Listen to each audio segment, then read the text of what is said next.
लक्ष्मी नारायण जी की जय। राधे राधे फ्रेंड्स, कैसे हैं आप सब। मेरे लड्डू गोपाल चैनल में आप सबका स्वागत है। आज मैं आप सबके साथ शेयर करूंगी अक्षय तृतीया की सरल पूजा विधि। अक्षय तृतीया को आखा तीज भी बोला जाता है। अक्षय तृतीया की जो पूजा करने से जो है ना अक्षय फल की प्राप्ति होती है। इसका पुण्य जो है ना कभी भी खत्म नहीं होता है। जन्म जन्मांतर तक इसका पुण्य हमें मिलता है। जन्म जन्मांतर तक हमें अक्षय तृतीया का जो पूजा करते हैं उसका पुण्य हमें प्राप्त होता है। और अक्षय तृतीया के दिन दान पुण्य का भी बहुत ज़्यादा महत्व होता है। तो अक्षय तृतीया की सरल पूजा विधि मैं आप सबके साथ शेयर कर रही हूँ फ्रेंड्स। सबसे पहले जहाँ पर हम अक्षय तृतीया की पूजा करेंगे वहाँ अच्छे से साफ सफाई कर लेंगे, इसलिए कि लक्ष्मी माता वहीं पधारती है जहाँ साफ सफाई हो। और अच्छे मन से, सबसे बड़ी बात है अच्छे मन से पूजा कीजिएगा, खुशी होकर पूजा कीजिएगा, अच्छे से खुशी मन से पूजा करना है। उसके बाद साफ सफाई करने के बाद जो है ना वहाँ पर स्वास्तिक बना लीजिएगा। हल्दी से स्वास्तिक बना सकते हैं, फिर आटा से भी बना सकते हैं। स्वास्तिक बनाने के बाद पूजा की चौकी स्वास्तिक के ऊपर विराजित कर लेंगे। उस पर लाल रंग के कपड़े या फिर पीले रंग के कपड़े का आसन दे देंगे और गेहूं का आसन देकर लक्ष्मी नारायण जी को विराजित कर लेंगे। और गेहूं का आसन देकर हम गणेश जी को भी विराजित कर लेंगे। गेहूं के जगह पर आप जो है ना जौ भी ले सकते हैं। लक्ष्मी माता की पूजा में गेहूं और जौ ये चढ़ाया जाता है, इसलिए कि गेहूं जौ स्वर्ण के समान होता है लक्ष्मी माता की पूजा में, इसलिए से गेहूं और जौ चढ़ाया जाता है फ्रेंड्स। तो गेहूं से हम अष्टदल कमल बना लेंगे।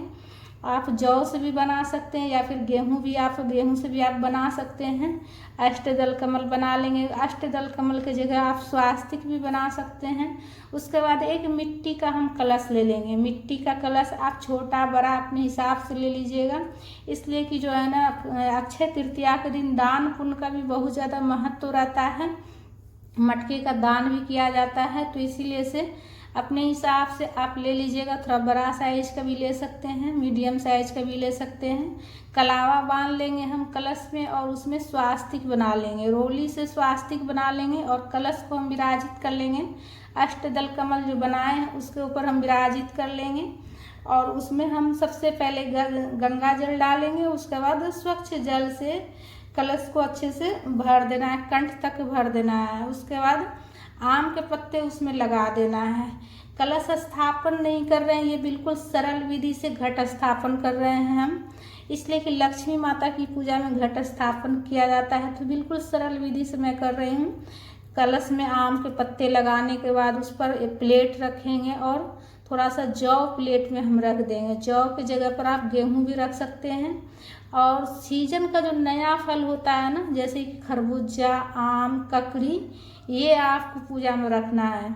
तो कलश के ऊपर जौ रखेंगे और जौ के साथ में थोड़ा सा जौ रखेंगे और जौ के साथ में सीजन का जो नया फल है आम, खरबूजा, ककड़ी, ये आप रख लीजिएगा। उसके बाद सब आम के पत्ते में हम रोली से तिलक कर लेंगे। आम के पत्ते नहीं मिले आपको तो अशोक के पत्ते भी ले सकते हैं।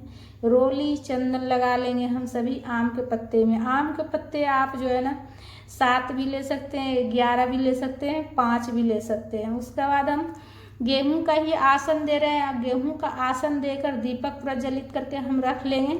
दीपक आप घी से भी प्रज्वलित कर सकते हैं या फिर तिल के तेल से भी कर सकते हैं। उसके बाद सुगंधित धूप बत्ती अगरबत्ती जला लीजिएगा, प्रज्वलित कर लीजिएगा, इसलिए कि लक्ष्मी माता की जो पूजा होती है ना, लक्ष्मी माता को सुगंधित इत्र वगैरह का खुशबू बहुत ही अच्छा लगता है, तो बहुत ही मतलब ज़्यादा प्रसन्न होती है सुगंधित इत्र से, सुगंधित अगरबत्ती से। तो आप धूप प्रज्वलित कर लीजिएगा। उसके बाद जल के छींटे देकर सभी भगवान जी को हम भाव स्नान करा लेंगे।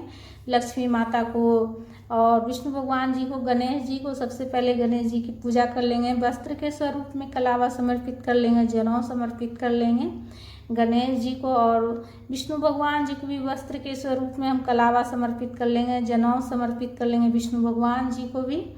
और लक्ष्मी माता को हम चुनरी समर्पित करेंगे। तो बिल्कुल सरल विधि मैं आप सबके साथ शेयर कर रही हूँ फ्रेंड्स। अक्षय तृतीया के दिन जो पूजा पाठ करते हैं ना, वो जो है ना मतलब पूजा पाठ हमें अक्षय फल देने वाला होता है। इसका पुण्य कभी भी खत्म नहीं होता है। जन्म जन्मांतर तक हमारे साथ रहता है। अक्षय तृतीया के दिन दान पुण्य का भी बहुत ज़्यादा महत्व होता है और दान पुण्य भी करने से जो है ना हमें अक्षय फल की प्राप्ति होती है और अक्षय फल हमें जो मिलती है वो जन्म जन्मांतर तक हमारे साथ में रहती है।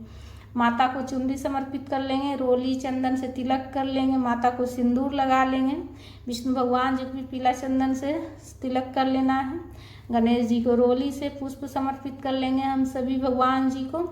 और जो हमने दीपक प्रज्वलित किए हैं उसमें भी हम पूजा कर लेंगे, दीपक का भी पूजा कर लेंगे, पुष्प समर्पित कर लेंगे, रोली से तिलक कर लेंगे। इस दिन आप चाहे तो अखंड ज्योत भी प्रज्वलित कर सकते हैं।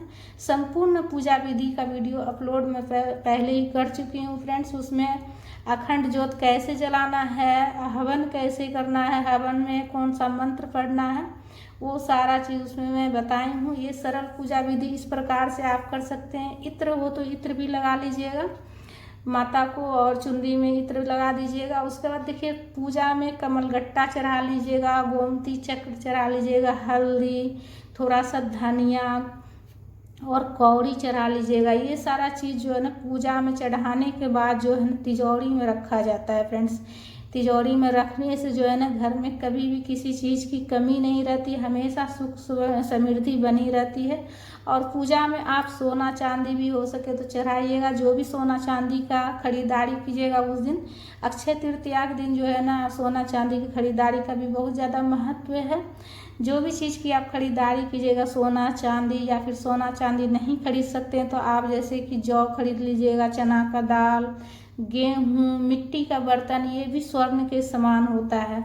तो ये चीज़ें आप खरीदिएगा तो पूजा में ज़रूर से ज़रूर चढ़ाइएगा। और माता को सुहाग की सामग्री भी चढ़ा लीजिएगा, सुहाग की सामग्री चढ़ा लीजिएगा माता को। और पूजा में भी आपको चना की दाल, जौ चढ़ाना है। और सबसे पहले हम जल का भोग लगाएंगे। बैसाख का महीना में मिट्टी के बर्तन का बहुत ज़्यादा महत्व होता है अक्षय तृतीया की पूजा में। तो मिट्टी के ही बर्तन में हम जल का भोग लगाएंगे और मिठाई का भोग लगा सकते हैं, मिश्री बतासा का आप भोग लगा सकते हैं। अपनी सुविधा के अनुसार देख लीजिएगा, मिठाई हो तो मिठाई का भोग लगा लीजिएगा या फिर मिश्री बतासा का भी आप भोग लगा सकते हैं। और सीजन का जो नया फल रहता है, विशेष रूप से सीजन का जो नया फल रहता है, खरबूजा, आम, ककड़ी, ये चीज़ें जो है ये फल सारी चढ़ाया जाता है अक्षय तृतीया की पूजा में विशेष रूप से। और पूजा में कुछ दक्षिणा भी रख लीजिएगा, इसलिए कि हमारी पूजा में अगर कुछ भी कमी रहती है तो दक्षिणा रखने से उसकी पूर्ति हो जाती है। हाथ जोड़कर निवेदन कीजिएगा माता से और विष्णु भगवान जी से, गणेश जी से कि हे प्रभु, हे माता, भोग ग्रहण कीजिए। उसके बाद हाथ में पुष्प लेकर कथा की पुस्तक हो तो कथा पढ़ लीजिएगा। लक्ष्मी माता की कथा की पुस्तक जो भी हो उसमें भी आप पढ़ सकते हैं, या फिर अक्षय तृतीया की कथा की पुस्तक हो तो वो भी आप पढ़ सकते हैं। उसके बाद कपूर प्रज्वलित करके प्रेम पूर्वक आरती कर लीजिएगा। आरती आप जो है ना कपूर से भी कर सकते हैं या फिर दीपक प्रज्वलित करके भी आप कर सकते हैं। दीपक आप देखिए घी से भी प्रज्वलित कर सकते हैं या फिर तिल के तेल से भी कर सकते हैं। प्रेम पूर्वक आरती कर लीजिएगा। अक्षय तृतीया के दिन दान पुण्य का भी बहुत ज़्यादा महत्व होता है फ्रेंड्स। दान पुण्य भी किया जाता है, अक्षय फल देने वाला होता है। पूजा पाठ दान पुण्य उस दिन जो है ना किसी से झूठ नहीं बोलिएगा, किसी से झगड़ा नहीं कीजिएगा। अक्षय तृतीया के दिन बिल्कुल एकदम शांत मन से पूजा कीजिएगा, खुशी मन से पूजा कीजिएगा, किसी से झगड़ा लड़ाई नहीं कीजिएगा।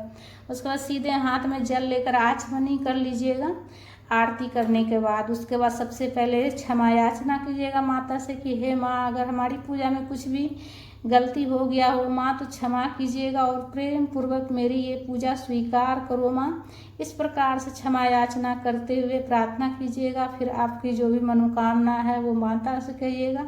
अक्षय तृतीया की पूजा आप जो है ना मॉर्निंग में सुबह भी कर सकते हैं या फिर शाम में भी कर सकते हैं। अक्षय तृतीया के दिन जो है ना पूरे दिन जो है दिन रात जो है ना शुभ समय ही रहता है, पूरे दिन रात शुभ समय रहता है। आप चाहे तो सुबह भी पूजा कर सकते हैं या फिर शाम में भी पूजा कर सकते हैं फ्रेंड्स।